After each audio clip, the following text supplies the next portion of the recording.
أجمعين. أما بعد فأعوذ بالله من الشيطان الرجيم. بسم الله الرحمن الرحيم. قال الله تعالى في القرآن المجيد والفرقان الحميد وهو أصدق الصادقين. وذكرهم بأيام الله. آمنت بالله صدق الله مولانا العظيم وصدق رسوله النبي الأمي الأمين الحبيب الكريم. إن الله وملائكته يصلون على النبي يا أيها الذين آمنوا صلوا عليه وسلموا تسليما. اللهم صل على سيدنا ومولانا محمد وعلى آل سيدنا ومولانا محمد وبارك وسلم وصل علیہ. انتہائی عزت و احترام کے لائق معزز و مکرم سامعین و سامعات، اللہ کریم کے فضل و کرم اور اس کے حبیب کریم صلی اللہ علیہ وآلہ وسلم کی نظر عنایت کی برکت سے آج ہم سب جمعۃ المبارک کی ادائیگی کے لیے یہاں پر حاضر ہیں. اللہ کریم ہم سب کی حاضری کو اپنی بارگاہ عالیہ میں شرف قبولیت عطا فرمائے. محترم سامعین کرام، آج کی ہماری گفتگو کا موضوع شعبان المعظم کے فضائل ہے. یہ اسلامی مہینہ شعبان اپنی برکتوں اور اپنی رحمتوں کے ساتھ ہم پر سایہ فگن ہے. اللہ کریم ہم سب کو اس بابرکت مہینے میں زیادہ سے زیادہ نیک اعمال کرنے کی توفیق عطا فرمائے. محترم دوستو، ہم اپنی زندگی کے اندر اس بات کا مشاہدہ کرتے ہیں کہ انسان کی زندگی میں سارے دن ساری راتیں برابر نہیں ہوتی، اور دین اسلام کے اندر اگر ہم غور کریں تو بعض اوقات ہمیں ایسے مہینے نظر آتے ہیں جو باقی مہینوں پر فضیلت رکھتے ہیں. اسی طرح بعض دن ہمیں ایسے ملتے ہیں جو باقی دنوں سے زیادہ اللہ کو پسند ہیں. اسی طرح بعض راتیں ایسی ہیں جو کہ باقی سال کی راتوں سے زیادہ برکت والی ہیں.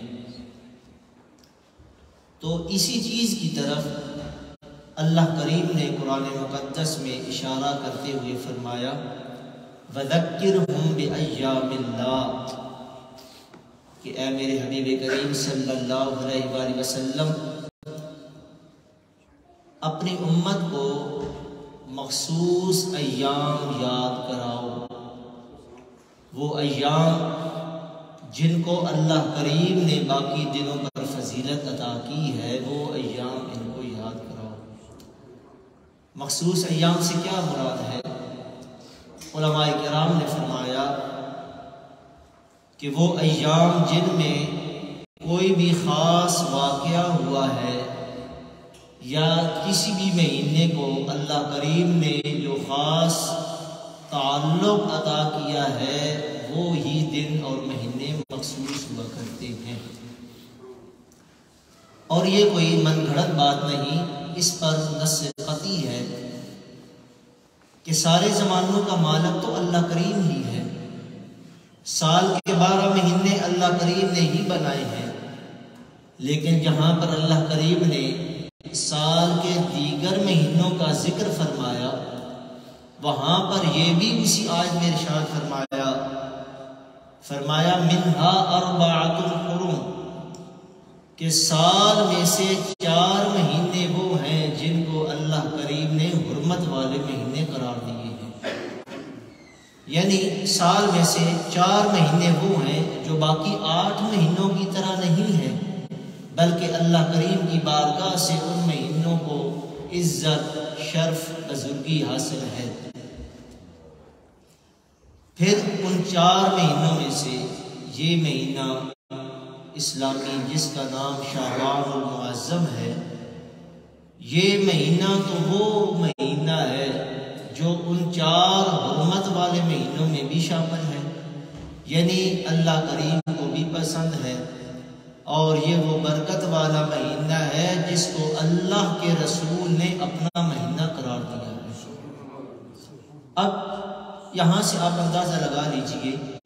کہ ایک چیز ہوتی ہے میری اور آپ کی پسند، ایک چیز ہوتی ہے اللہ کریم کی پسند۔ تو حقیقت بھی اسی بات میں ہے کہ میری اور آپ کی پسند میں غلطی ہو سکتی ہے، لیکن جسے اللہ پسند کرتا ہے اس کے اندر کسی قسم کی غلطی کا امکان نہیں ہوتا۔ تو اللہ کریم نے جن مہینوں کو پسند فرمایا وہ 4 ہیں، اور ان میں سے یہ جو شعبان ہے یہ وہ برکت والا مہینہ ہے جس کے بارے میں خود رسول اللہ صلی اللہ علیہ وآلہ وسلم نے ارشاد فرمایا ہے شعبان شہری، شعبان میرا مہینہ ہے۔ اور پھر آپ اندازہ لگائیے یہ حدیث مبارکہ کتنی خوبصورت طریقے سے رسول اللہ صلی اللہ علیہ وآلہ وسلم نے شروع فرمائی۔ آپ صلی اللہ علیہ وآلہ وسلم نے حدیث مبارکہ کے آغاز میں یہ جملہ نہیں فرمایا کہ شعبان میرا مہینہ ہے، بلکہ فرمایا شہر رمضان شہر اللہ، رمضان اللہ تعالیٰ کا مہینہ ہے، لوگوں پر اللہ تعالیٰ کے پسندیدہ مہینے کی عظمت و رفعت کو رسول اللہ صلی اللہ علیہ وآلہ وسلم نے واضح فرمایا، تاکہ ایک گفتگو کرنے کا اسلوب بھی دنیا کو مل جائے کہ جب بھی گفتگو کرنے لگو، کسی چیز کو عزت اور عظمت دینے لگو تو یاد رکھو ہمیشہ اس چیز سے آغاز کیا کرو جو چیز اللہ کو سب سے زیادہ پسند ہو۔ حالانکہ رسول اللہ صلی اللہ علیہ وآلہ وسلم یوں بھی فرما سکتے تھے کہ شعبان و شہری، لیکن آپ صلی اللہ علیہ وآلہ وسلم نے پہلے اللہ تعالیٰ کے مہینے کا ذکر فرمایا، اور ہمارے ذہنوں میں اللہ کریم کی عظمت و رفعت کو بلند فرماتے ہوئے یہ اشارہ فرمایا کہ دنیا والوں جب بھی اپنی کسی چیز کا ذکر بھی کرنا ہو سارے عظمتوں کے مالک اللہ تعالیٰ کا ذکر کیا کرو،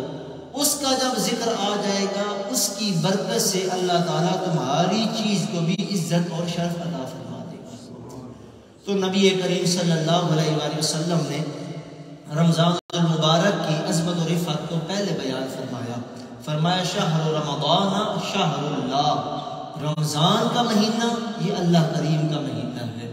اور آگے فرمایا وشہر شعبان شہری، اور شعبان کا مہینہ یہ میرا مہینہ ہے۔ اب دیکھیے جس مہینے کو رسول اللہ صلی اللہ علیہ وآلہ وسلم اپنی طرف منسوب کریں اور فرمائیں کہ یہ میرا مہینہ ہے، ایک امتی کے ذہن میں اس مہینے کا کیا تصور ہونا چاہیے؟ کیا باقی مہینوں کی طرح ہی اسے گزارنا چاہیے یا اس مہینے کے اندر امتی کے طرز عمل میں کوئی تبدیلی آنی چاہیے؟ کیا امتی کو یہ مہینہ گزارتے ہوئے یہ بات نہیں سوچنی چاہیے کہ یہ وہ مہینہ ہے جس کو اللہ کا رسول کہہ رہا ہے کہ یہ میرا مہینہ ہے، تو مجھے اپنے اس مہینے کو باقی مہینے سے بہتر کر کے گزارنا چاہیے؟ اور آگے اس حدیث مبارکہ کو مکمل کرتے ہیں۔ آگے نبی کریم صلی اللہ علیہ وآلہ وسلم نے ارشاد فرمایا شعبان المطہر، کہ شعبان جو ہے یہ انسان کو پاک کرنے والا ہے، اس کے اندر انسان ایسے افعال کرتا ہے، اور ہمیں بھی چاہیے کہ ہم عام دنوں سے ہٹ کر حدیث مبارکہ کے ان الفاظ کو سامنے رکھیں کہ اللہ کا رسول فرما رہا ہے کہ شعبان المطہر، کہ شعبان پاک کرنے والا ہے، میں عام دنوں کی طرح اسے نہ گزاروں بلکہ اتنی خوبصورتی کے ساتھ گزاروں کہ جب شعبان کا مہینہ ختم ہو تو میرا بدن گناہوں سے پاک ہو چکا ہو۔ نبی کریم صلی اللہ علیہ وآلہ وسلم نے یہ فرمایا رمضان المکفر، اور فرمایا کہ جو بندہ شعبان کے مہینے کی قدر کرتا ہے، شعبان کو خوبصورتی کے ساتھ گزارتا ہے، اور آگے انشاءاللہ میں چل کے رسول اللہ صلی اللہ علیہ وآلہ وسلم کے وہ خوبصورت افعال بھی آپ کے سامنے بیان کروں گا جو رسول اللہ صلی اللہ علیہ وآلہ وسلم اس مہینے میں کثرت سے کرتے تھے۔ تو وہ افعال کرنے سے جب ایک انسان کا ظاہر و باطن پاک ہو جاتا ہے تو اللہ کا رسول فرماتا ہے کہ ایسا انسان جب رمضان کی دہلیز تک پہنچتا ہے تو شعبان نے اس کے ظاہر و باطن کو اتنا پاک کر دیا ہوتا ہے کہ ادھر رمضان کا چاند طلوع ہوتا ہے، ادھر اللہ کریم اس بندے کو گناہوں سے پاک فرما دیتے ہیں۔ تو گویا جس طرح ایک انسان ڈائٹنگ کے ذریعے اپنی فٹنس کا پلان مرتب کرتا ہے، اپنے آپ کو فٹ رکھنے کے لیے ایک پلان کرتا ہے، تو ایسے ہی انسان روحانی طور پر شعبان کے مہینے میں ایسا پلان تیار کرے کہ وہ جب رمضان کا شعبان کا اختتام ہو تو وہ انسان اپنی بری عادات کو چھوڑ کر اپنے آپ کو رمضان کے لیے پہلے تیار کر چکا ہو۔ اور پھر محترم سامعین کرام، کنز العمال کی یہ حدیث مبارکہ مجھے اور آپ کو اس بات کی طرف دعوت فکر دے رہی ہے کہ اے انسان، تو کسی عام مہینے میں نہیں ہے، تو اس مہینے کے اندر ہے جس کے بارے میں اللہ کا حبیب صلی اللہ علیہ وآلہ وسلم خود اپنے معمولات بھی تبدیل فرما لیتے تھے اور اپنے صحابہ کرام کو بھی اس بات کی تلقین کرتے تھے کہ اے میرے صحابہ، تم شعبان سے ہی اپنے آپ کو رمضان کے لیے تیار کرنا شروع کر دو۔ بلکہ حدیث مبارکہ کے اندر آیا جب رجب کا چاند طلوع ہوتا، نبی کریم صلی اللہ علیہ وآلہ وسلم یہ دعا کرتے کہ یا اللہ ہمارے لیے رجب کے مہینے کے اندر جو ہے وہ برکت فرما، ہمیں شعبان اور رمضان تک پہنچا۔ تو گویا یہ وہ مہینہ ہے جس کے لیے رسول اللہ صلی اللہ علیہ وآلہ وسلم اپنے صحابہ کرام کی تربیت کر کے انہیں اس بات کی طرف لاتے کہ اے میرے صحابہ، یہ رمضان سے پہلے کا جو متصل مہینہ ہے یہ رمضان کی روحانی تیاری کے لیے ہے، اس کے اندر تم اپنے عادات کو جو ہے وہ تبدیل کرو، اپنے افعال کو تبدیل کرو، تاکہ جب رمضان کا مہینہ برکتوں کے ساتھ شروع ہو تمہارا دل پہلی ہی اتنی رحمتوں کے لیے تیار ہو کہ ادھر سے اللہ تعالیٰ کی رحمت ہو، تمہارا دل تیار ہوگا تو اللہ تعالیٰ اس پر ایمان کی کھیتی کو پہلے سے بھی سرسبز و شاداب فرما دے گا۔ تو محترم سامعین کرام، اگر ہم اس اسلامی مہینے کے نام پر غور کریں شعبان، تو اس کے متعدد ایسی چیزیں ہیں جن سے یہ لفظ نکلا ہے۔ ایک لفظ ہے شعبون، جس کے بارے میں حضرت امام محمد غزالی رحمۃ اللہ تعالی علیہ نے ارشاد فرمایا کہ یہ اس لفظ سے اس لیے نکلا ہے کہ اس کا ترجمہ ہے بھلائی کا راستہ۔ تو گویا شعبان یہ بھلائی کا راستہ ہے، کس کے لیے؟ اس انسان کے لیے جو اس راستے پر چلتا ہے۔ میں سادہ سی مثال عرض کروں گا، امید ہے آپ کو بات سمجھ آئے گی۔ اگر بارش ہو رہی ہو، ایک انسان اپنے صحن کے اندر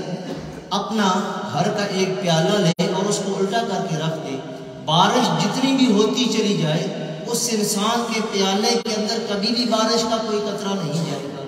اس لیے نہیں جائے گا کیونکہ اس نے اپنے گھر کے اندر اپنا پیالہ الٹا رکھا ہوا ہے۔ لیکن وہ انسان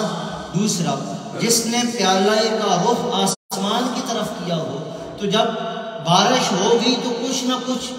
بارش کا پانی اس کے پیالے کے اندر پڑے گا۔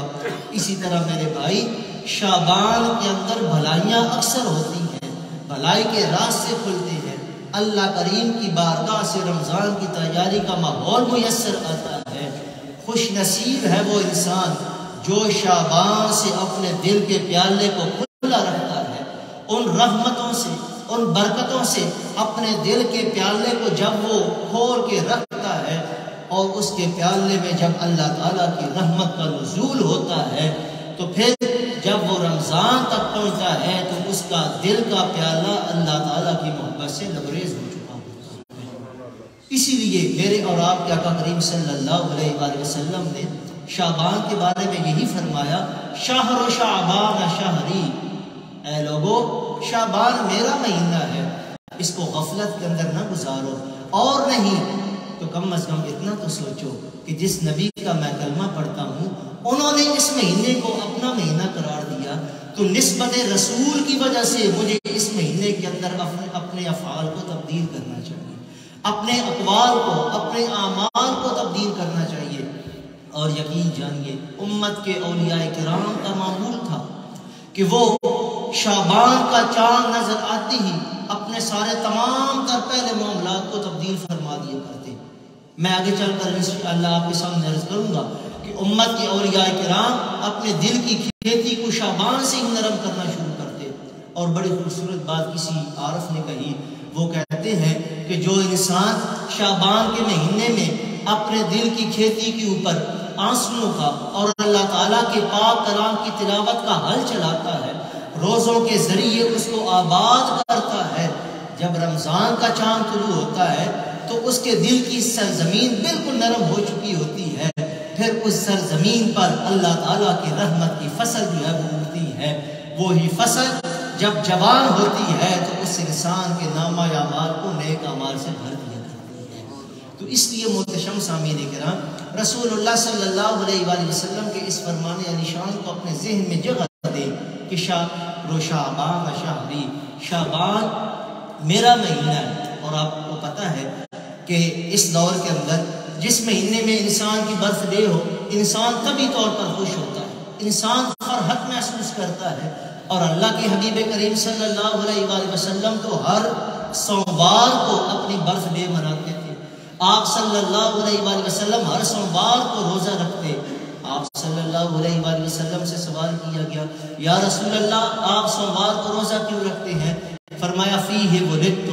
یہی وہ دن ہے جس دن میں پیدا ہوا ہوں، وفیہ انزل علیہ، اور سوموار کے دن سے ہی قرآن پاک میرے اوپر نازل ہونا شروع ہوا ہے۔ تو اب آئیے دیکھتے ہیں رسول اللہ صلی اللہ علیہ وآلہ وسلم نے یہ جو فرمایا کہ شعبان میرا مہینہ ہے، اس کی وجہ کیا ہے؟ امام قسطلانی رحمت اللہ تعالی علیہ نے مواہب اللدنیہ کے اندر بڑی خوبصورت بات کی۔ آپ فرماتے ہیں کسی انسان پر اللہ تعالیٰ کا بہت بڑا جب کرم ہوتا ہے، انسان اللہ کے اس فضل کو یاد رکھتا ہے، اس دن کو یاد رکھتا ہے۔ آپ فرماتے ہیں کہ نبی کریم صلی اللہ علیہ وآلہ وسلم کا یہ قول کہ یہ شعبان میرا مہینہ ہے، اس کی وجہ یہ ہے ان شہر شعبان شہر الصلاۃ علی رسول اللہ صلی اللہ علیہ وآلہ وسلم۔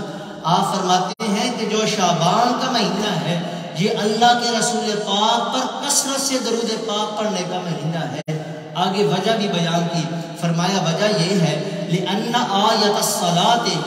ان اللہ وملائکتہ یصلون علی النبی، فرماتے ہیں کہ یہ جو درود پاک والی آیت ہے ان اللہ وملائکتہ یصلون علی النبی، کہ بے شک اللہ اور اس کے سارے فرشتے نبی کریم صلی اللہ علیہ وآلہ وسلم پر درود پاک پڑھتے ہیں۔ اے ایمان والو تم بھی کثرت سے اللہ کے حبیب پر درود پاک بھی پڑھو اور سلام بھی بھیجو۔ امام قسطلانی فرماتے ہیں نزلت فیہ، یہ آیت پاک شعبان کے مہینے میں نازل ہوئی کہ اللہ کے حبیب کریم صلی اللہ علیہ وآلہ وسلم کو اللہ کریم نے فرمایا اے میرے حبیب کوئی اور تیرے اوپر درود پاک پڑھے یا نہ پڑھے، تیرا خالق اور سارے فرشتے مل کر کوئی پر درود پاک پڑھ رہے ہیں۔ تو یہ آیت پاک اس مہینے کے اندر نازل ہوئی ہے، اس لیے اللہ کے حبیب نے فرمایا شعبان میرا مہینہ ہے۔ تو یہاں سے ہمیں ایک کلو ملتا ہے، ایک اشارہ ملتا ہے کہ شعبان کے مہینے میں اپنے دل کی کھیتی کو رمضان کے لیے تیار کرنے کے لیے سب سے پہلا کام میں نے اور آپ نے جو کرنا ہے وہ یہ ہے کہ ہم کثرت سے درود پاک پڑھیں۔ کثرت سے درود پاک کتنا ہے؟ علماء کرام کے متعدد اقوال ہیں، زیادہ نہ بھی ہو سکے کم از کم ایک دن میں 100 مرتبہ درود پاک اپنے حبیب کریم صلی اللہ علیہ وآلہ وسلم کی بارگاہ عالیہ میں ہمیں پیش کرنا چاہیے۔ تو محترم سامعین کرام، میں بات یہ کر رہا ہوں کہ اس مہینے میں میرے اور آپ کے افعال و معاملات جو ہے وہ تبدیل ہونے چاہیے۔ خود اللہ کے حبیب کریم صلی اللہ علیہ وآلہ وسلم اس مہینے کے آغاز سے ہی اپنے معمولات کے اندر تبدیلی فرماتے۔ نبی کریم صلی اللہ علیہ وآلہ وسلم کثرت کے ساتھ جو افعال کرتے، ان میں سے پہلا کام ہمیں جو ملتا ہے وہ یہ ہے کہ نبی کریم صلی اللہ علیہ وآلہ وسلم اس مہینے میں بہت زیادہ روزہ رکھتے تھے، کثرت کے ساتھ روزہ رکھتے۔ بعض حدیثوں کے اندر یہ بات بھی آئی ہے کہ آپ شعبان کا پورا مہینہ روزہ رکھتے۔ تو یہ در حقیقت رمضان کی تیاری ہے، اور یہ چیزیں کر کے بندہ اپنے دل کی کھیتی کو گویا نرم کر رہا ہوتا ہے۔ حضرت عائشہ صدیقہ رضی اللہ تعالی عنہا نے نبی کریم صلی اللہ علیہ وآلہ وسلم سے یہی سوال کیا کہ یا رسول اللہ، جب شعبان کا مہینہ شروع ہوتا ہے آپ بہت زیادہ روزے رکھتے ہیں، اس کی وجہ کیا ہے؟ نبی کریم صلی اللہ علیہ وآلہ وسلم نے ارشاد فرمایا ان اللہ تعالی یکتب علی کل نفس میت تلک السنۃ فاحب ان یأتینی اجلی وانا صائم۔ نبی کریم صلی اللہ علیہ وآلہ وسلم نے فرمایا شعبان کے مہینے میں اللہ تعالیٰ آئندہ آنے والے سال میں جن لوگوں نے فوت ہونا ہے ان کے نام لکھتے ہیں۔ اے عائشہ، میں پسند کرتا ہوں جب میرے بارے میں اللہ تعالیٰ فیصلہ کر رہا ہو اس وقت میں روزے کی حالت میں ہوں۔ محترم سامعین کرام، نبی کریم صلی اللہ علیہ وآلہ وسلم کا یہ قول ہمیں بتاتا ہے کہ اللہ کے حبیب کریم صلی اللہ علیہ وآلہ وسلم یہ پسند کرتے تھے کہ شعبان میں جب ہمارا نامہ اعمال اللہ کی بارگاہ میں پیش ہو اس وقت انسان روزے کی حالت میں ہونا چاہیے۔ روزے کی حالت میں انسان جب ہوتا ہے پھر اس پر اللہ تعالیٰ کا فضل و کرم، اللہ تعالیٰ کی رحمت کے دروازے جو ہے وہ زیادہ کھلتے ہیں۔ اور ایک دوسری حدیث مبارکہ میں جب نبی کریم صلی اللہ علیہ وآلہ وسلم سے یہی بات پوچھی گئی کہ یا رسول اللہ، آپ شعبان میں کثرت کے ساتھ روزے رکھتے ہیں، تو آپ صلی اللہ علیہ وآلہ وسلم نے ہماری توجہ مبذول کرواتے ہوئے فرمایا ذاک شہر یغفل الناس عنہ، فرمایا یہ بڑی برکتوں والا مہینہ شعبان ہے، یغفل الناس عنہ، لیکن بہت زیادہ لوگ اس سے غافل رہتے ہیں، اس کی تقریب نہیں کرتے، اس کی تعظیم نہیں کرتے۔ اور آگے فرمایا وَهَذَا شَهْرٌ تَرْفَعُ فِيهِ الْأَعْمَالُ، یہ وہ مہینہ ہے جس میں انسان کا نامہ اعمال اللہ تعالیٰ کی بارگاہ میں پیش کیا جاتا ہے۔ اور آگے فرمایا فَأُحِبُّ أَن يُرْفَعَ عَمَلِي وَأَنَا صَائِمٌ، فرمایا اے عائشہ، میں پسند کرتا ہوں جب میرا سال کا نامہ اعمال اللہ کی بارگاہ میں پیش کیا جا رہا ہو اس وقت میں روزہ کی حالت میں ہوں۔ آپ خود سوچیں، ایک انسان کے سال کا نامہ اعمال اللہ کریم کی بارگاہ میں پیش ہو رہا ہو، ادھر انسان روزے کی حالت میں ہو، تو اللہ تعالیٰ کی بارگاہ سے یہ کبھی امید ہے کہ سال بھر کی جتنی بھی خطائیں ہوں گی اللہ تعالیٰ جب انسان کے دل پر نظر ڈالے گا، انسان کو روزے کی حالت میں دیکھے گا، تو اللہ تعالیٰ روزے کی برکت سے انسان کے سال کے گناہ کو معاف فرما دے گا۔ تو محترم سامعین کرام، ان دو احادیث مبارکہ سے شعبان کے اندر جو دوسرا عمل ہمیں کرنے کو ملا ہے وہ یہ ہے کہ انسان کو کثرت کے ساتھ روزے رکھنے چاہیے جتنی انسان کی استطاعت ہے۔ بعض علماء کرام نے یہ فرمایا کہ 15 شعبان سے پہلے رکھ لینے چاہیے، 15 شعبان کے بعد چونکہ رمضان کا مہینہ قریب ہوتا ہے پھر انسان اپنی قوت کو جمع رکھے تاکہ پوری طاقت کے ساتھ رمضان کے روزے رکھ سکے۔ اسی طرح محترم سامعین کرام، یہ جو شعبان کا مہینہ ہے اس کے اندر وہ افعال جو انسان کو مدد دے سکتے ہیں وہ دوسرا فعل ہے، وہ ہے قرآن پاک کی کثرت کے ساتھ تلاوت کرنا۔ آپ دیکھتے ہیں جب رمضان المبارک کا مہینہ قریب آتا ہے، شعبان کا مہینہ شروع ہوتا ہے، حفاظ اور قرآن پاک کی تلاوت کرتے ہیں، لیکن عام انسان کو بھی چاہیے کہ اپنے معمولات کے اندر تبدیلی کر دے۔ اگر پہلے ایک پارہ پڑھتا ہے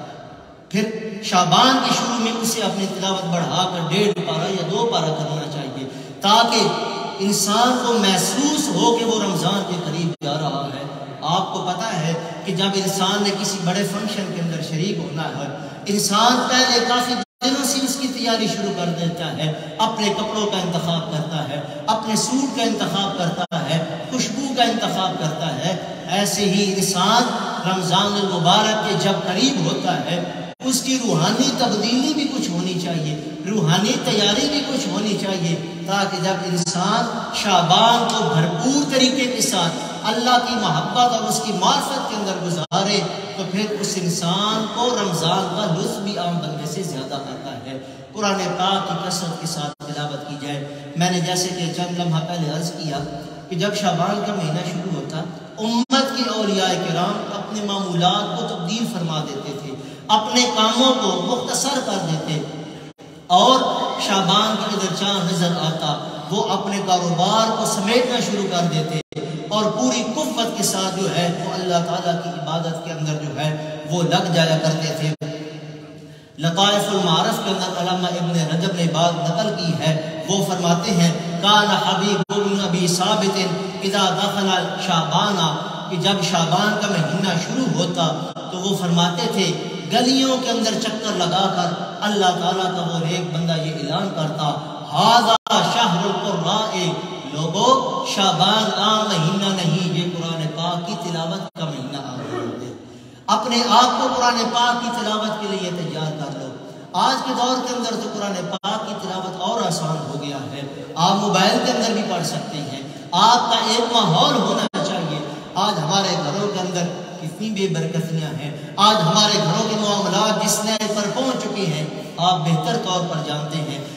اگر آپ ڈیپلی دیکھیں گے تو ایک واضح فرق محسوس ہوگا۔ پرانے زمانوں میں فجر کی نماز کے بعد ہمارے اسلاف گھر کے اندر آ کر دل کا آغاز تلاوت کلام پاک سے کرتے تھے، اللہ تعالیٰ کے پاک کلام کو اونچی آواز کے اندر پڑھتے تھے، اس قرآن پاک کی تلاوت سے برکت پورے گھر کے اندر پھیلتی تھی۔ آج ہمارے گھر جو ہے وہ اس بات سے معلوم ہے۔ تو آئیے شہر شعبان آپ کو بتا رہا ہے کہ آپ رمضان کی تیاری کریں، اور رمضان کی تیاری کیسے کرنی ہے؟ ایسے کہ آپ اپنے معمولات کے اندر تبدیلی لائیں اور اپنے آپ کو رمضان کے لیے تیار فرمائیں۔ اسی طرح حضرت عمر بن قیس کے بارے میں آتا ہے اذا دخل شعبان، جب شعبان کا مہینہ شروع ہوتا اغلق حاروتہ، وہ اپنی دکان کو بند کر دیتے تھے، وتفرغ لعبادت قراءۃ القرآن، اور اپنا سارا وقت قرآن پاک کی تلاوت کے اندر صرف کرتے تھے۔ تو محتشم سامعین کرام، یہ دو میں نے اقوال آپ کے سامنے پیش کیے ہیں، ان کا مطلب یہ ہے کہ جو ہمارے اسلاف تھے، جو ہمارے بزرگان دین تھے، انہوں نے شعبان کے مہینے کے اندر اپنے معمولات کو تبدیل کرنا شروع کر دیا تھا۔ وہ شعبان سے ہی اپنے آپ کو رمضان کے لیے تیار کر لیا کرتے تھے۔ آئیے ہم بھی اس برکتوں والے ماحول کے اندر، جب اللہ کریم کی بارگاہ سے خیر تقسیم ہو رہی ہے، نبی کریم صلی اللہ علیہ وآلہ وسلم اس مہینے کو اپنا مہینہ قرار دے رہے ہیں، صرف اپنا مہینہ ہی نہیں بلکہ آقا کریم صلی اللہ علیہ وآلہ وسلم کے اقوال و افعال سے یہ بات ملتی ہے کہ آپ پہلے سے زیادہ عبادت میں لگ جاتے تھے، پہلے سے زیادہ اللہ کریم کی بارگاہ کی طرف رجوع کرتے تھے۔ آئیے میں اور آپ ہم بھی اپنے معمولات کو تبدیل کریں، اپنے معمولات حیات کے اندر ان دنوں کے اندر جو تین چیزیں میں نے عرض کی ہیں، جو اسلاف شعبان کے مہینے کے اندر کرتے تھے، کیوں کرتے تھے؟ تاکہ رمضان کی تیاری ہو جائے۔ وہ تین چیزیں میں اور آپ بھی اپنائیں۔ ان میں سے پہلی چیز کثرت الصلاۃ علی النبی فی ہذہ السنہ، کہ اس مہینے کے اندر میں اور آپ کثرت کے ساتھ نبی کریم صلی اللہ علیہ وآلہ وسلم کی بارگاہ عالیہ میں درود پاک پڑھے۔ دوسرا وہ کام جو نبی کریم صلی اللہ علیہ وآلہ وسلم بھی کرتے تھے، وہ کون سا کام ہے کہ نبی کریم صلی اللہ علیہ وآلہ وسلم اس مہینے میں کثرت کے ساتھ روزے رکھتے تھے۔ اور تیسرا وہ کام جو ہمارے اسلاف اور اللہ تعالیٰ کے نیک بندے کرتے تھے، وہ یہ ہے کہ کثرت کے ساتھ قرآن پاک کی تلاوت کریں۔ جب آپ یہ تین کام کریں گے تو یہ تین کام ایک مہینہ کرنے کے بعد جب انسان رمضان کی دہلیز پر پہنچے گا، رمضان کا مہینہ جب شروع ہوتا ہے تو پھر انسان کو عبادت کا ذوق بھی آتا ہے، عبادت کا لطف بھی آتا ہے، کیونکہ انسان کا معمول نیکیوں والا پہلے بن چکا ہوتا ہے۔ انسان کے دل کی زمین جو ہے وہ اللہ تعالیٰ کی رحمت حاصل کرنے کے لیے تیار ہو جاتی ہے۔ تو یہ 3 افعال کرنے سے گویا انسان رمضان کی تیاری کرے گا۔ اور پھر میں نے جس طرح کی حدیث مبارکہ کی روشنی میں عرض کیا کہ ان دنوں میں انسان کا نامہ اعمال اللہ تعالیٰ کی بارگاہ میں پیش ہو رہا ہوتا ہے، تو یہ نیک اعمال سال بھر کے گناہوں کا انسان کے لیے کفارہ بن جاتے ہیں۔ دعا ہے اللہ کریم ہمیں شعبان کی یہ برکتیں حاصل کرنے کی توفیق عطا فرمائے۔ وما علیہ الا البلاغ۔